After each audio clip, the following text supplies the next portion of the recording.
Pakistan versus Australia, अगर हम Pakistani side की तरफ से देखें तो पाकिस्तान ने 2 मैचेस जीते हैं, लेकिन ऑस्ट्रेलिया अभी तक 1 जीता है श्रीलंका के अगेंस्ट। पाकिस्तान जो से नीदरलैंड को हरा कर आया है और श्रीलंका को, लेकिन लास्ट मैच पाकिस्तान इंडिया से बुरी तरह हारा भी है।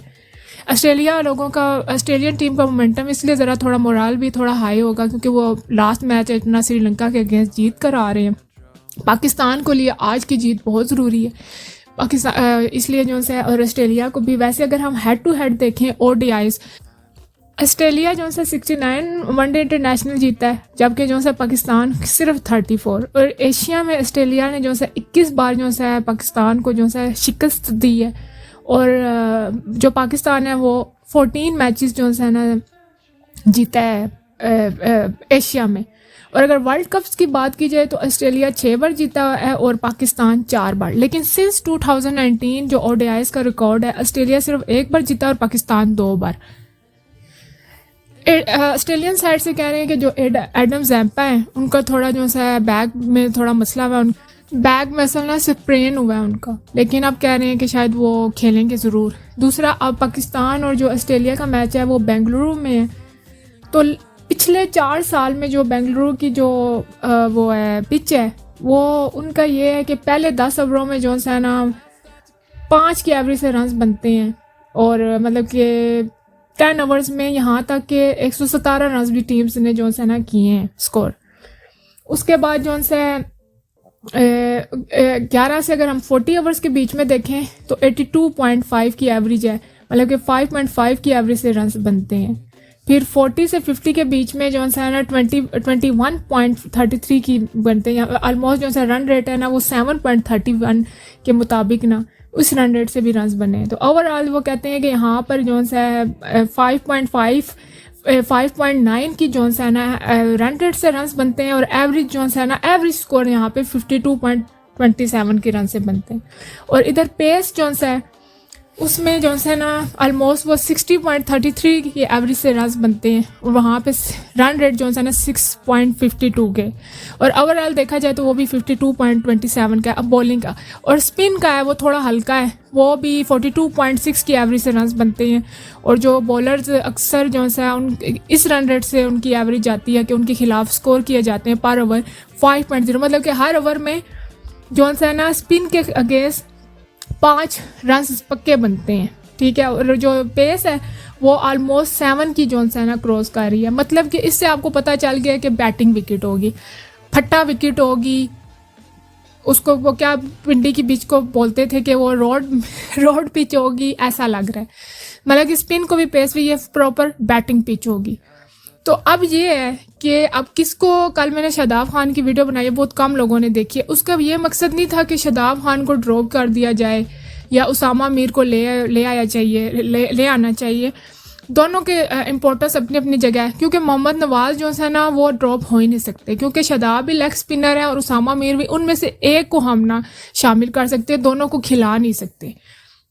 अब पाकिस्तानी टीम अगर आज उसामा मीर को अपनी टीम में जगह देती है तो उनको मार लगेगी। अब आपने देखा होगा, है तो वो पेस फास्ट बॉलर है मोहम्मद सिराज, वो 60 की, मतलब कि वो 7 की एवरेज, मतलब कि उनके अगेंस्ट 10 ओवर्स में 60 और 60 प्लस स्कोर भी कर रहे हैं, लेकिन वो 3-4 विकेटें निकाल के दे रहे हैं ना, इसलिए वो इंडियन उनको बुरा नहीं कर रहे, क्योंकि ये पिचेस ही इस किस्म की हैं तो मार तो लगनी है, और वो पेस से करते हैं। तो अगर उसामा मीर आज अगर खेलते हैं, ये तो नहीं पता कि वो, क्योंकि शादाब खान ड्रॉप होते हैं कि नहीं होते, ये तो मोहम्मद नवाज तो नहीं होंगे ड्रॉप, जो है अब वो खुद से कुछ डिसीजन ऐसा बना लें तो नहीं पता।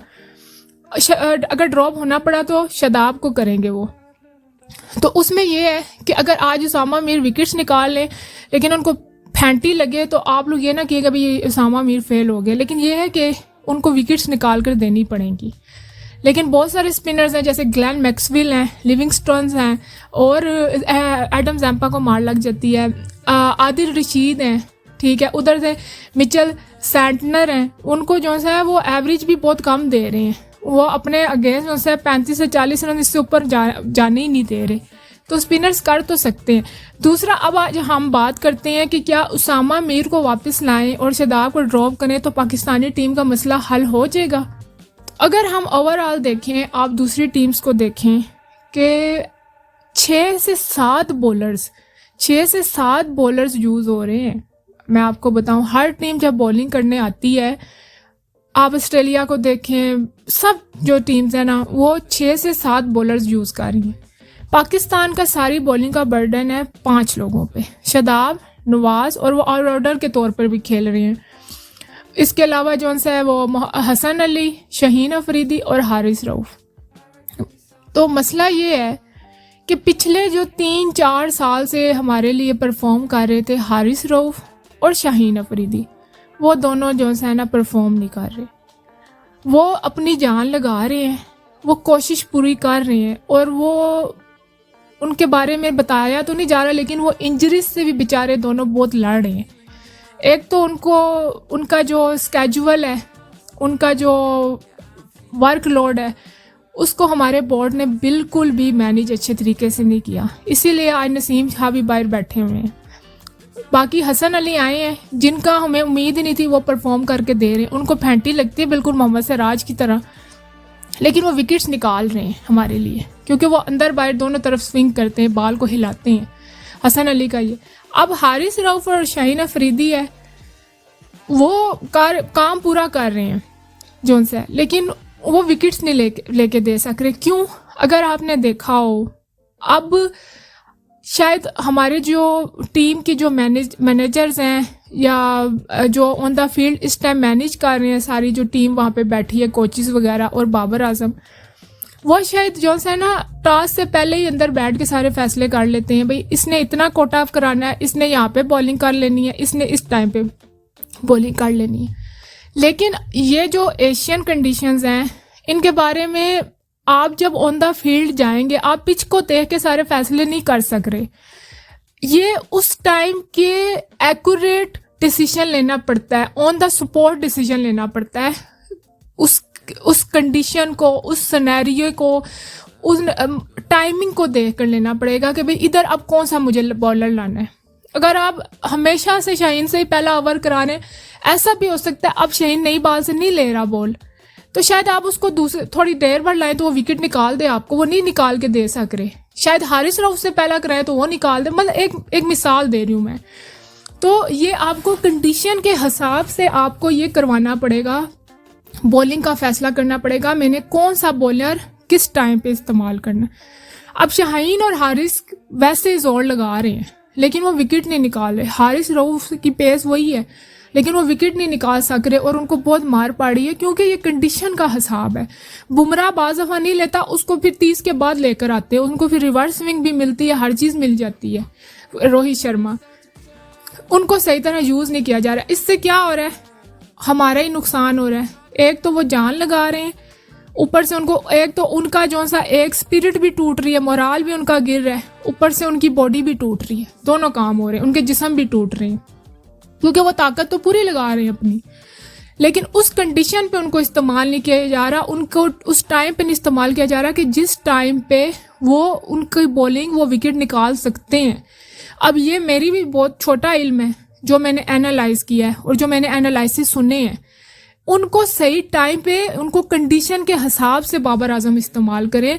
पिच को, आपको पता है पिच की ऐसी हालत है कि वो हर तीसरे चौथे ओवर में वो उसका बिहेवियर बदल रहा है पिचेस का। आप खुद देख लें कि जो पिचेस शुरू में इतना तेज फास्ट जो है वो बैटिंग कर रहे होते हैं, वही एकदम ठक्का लग जाता है, स्लो हो जाती है। तो ये ओवर टू ओवर पिच को रीड करना पड़ेगा बाबर आजम को। बेशक वो बाहर से किसी से लेते हैं मशवरा, क्योंकि वो इजाज़त होती है ड्रेसिंग रूम में, कोचेस वगैरह कुछ भी करके उनको इस चीज़ को, बाबर को अपनी कप्तानी पे फोकस करना पड़ेगा। दूसरी ये बात है, जो हमारे बैट्समैन है, ये शादाब के ड्रॉप होने की जो डिबेट चल रही है, ये उस पे बात हो रही है कि क्या वाकई शादाब को हम ड्रॉप करेंगे तो हमारी टीम मैच जीतने लग जाएगी या बॉलिंग परफॉर्म शुरू कर देगी। हमारी बॉलिंग में एक बॉलर शॉर्ट है, सीधी बात है कि हमें एक बॉलर की कमी फेस करनी पड़ रही है। अब हमारे जो बैट्समैन हैं, फ़खर जमान तो पहले ही आउट हैं बेचारे, उनको तो जगह ही नहीं मिल रही, और कह रहे हैं उनके नी का भी प्रॉब्लम है, वो अनफिट हैं। अनफिट थे तो पता नहीं उनको सिलेक्ट क्यों कर लिया गया।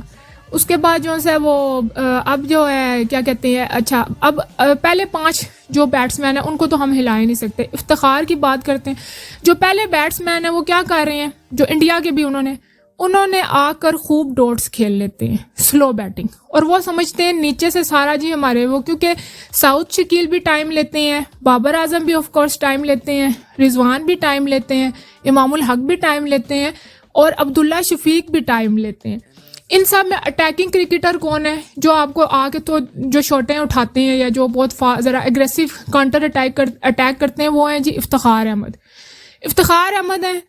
अब ये जब सारे आउट हो जाते हैं या डॉट्स खेल लेते हैं, इफ्तिखार अहमद की गेम ये है कि वो T20 समझ के खेलते हैं, वो बिल्ड नहीं करते। अगर आपने मेरा रिव्यू सुना हो ना न्यूजीलैंड की टीम का, तो ग्लेन फिलिप्स जो न्यूजीलैंड के हैं उनको वो बचा कर रखते हैं आखिरी 15 ओवर्स के लिए।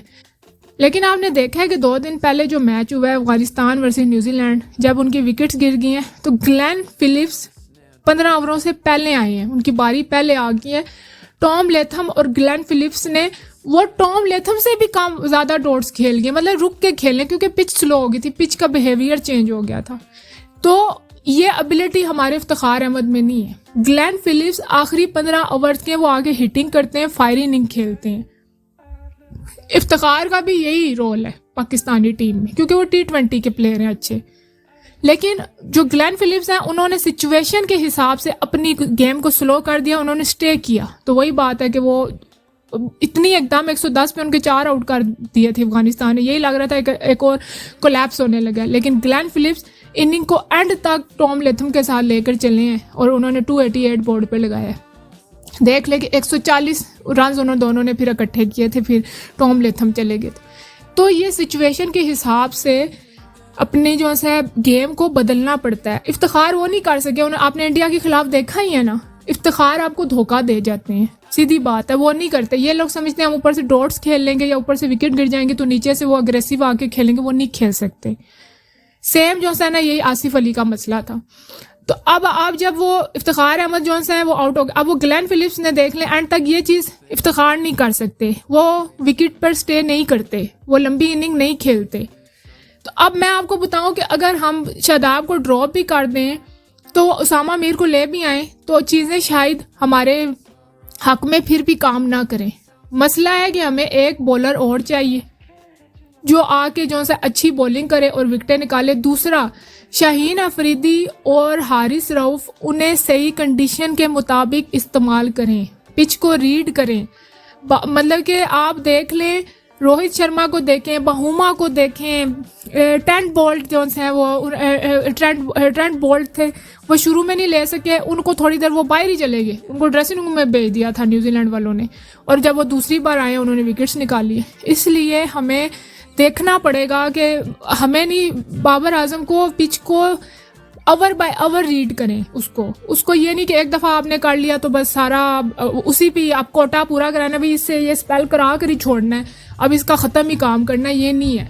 दूसरा, उनका वर्कलोड इतना उन पे डाल देते हैं प्रेशर, जो हारिस रऊफ और शाहीन अफरीदी पे। एक बॉलर की हमें और ज़रूरत है। तो अगर मैं आपको बताऊं कि एक बॉलर आए, ठीक है, इसमें हो सकता है कि वसीम जूनियर को ले आए या जमान खान को ले आए या जो भी, इफ्तिखार को बाहर बैठा दें।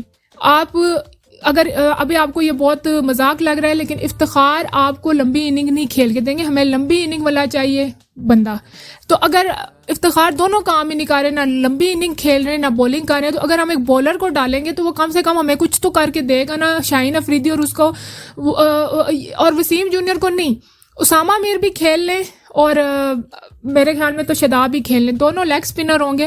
लेकिन एक बॉलर भी, शादाब को फिर एज अ बैट्समैन उनको अपनी जो है ना मनवाना चाहिए कि अगर वो बॉलिंग में नहीं परफॉर्म कर रहे तो ये थोड़ी सी कन्फ्यूजन है कोई हो, लेकिन कोई बॉलर हमें चाहिए और एक बैट्समैन को ड्रॉप। तो पहले 5 को तो हम हिला ही नहीं सकते, ये बात है।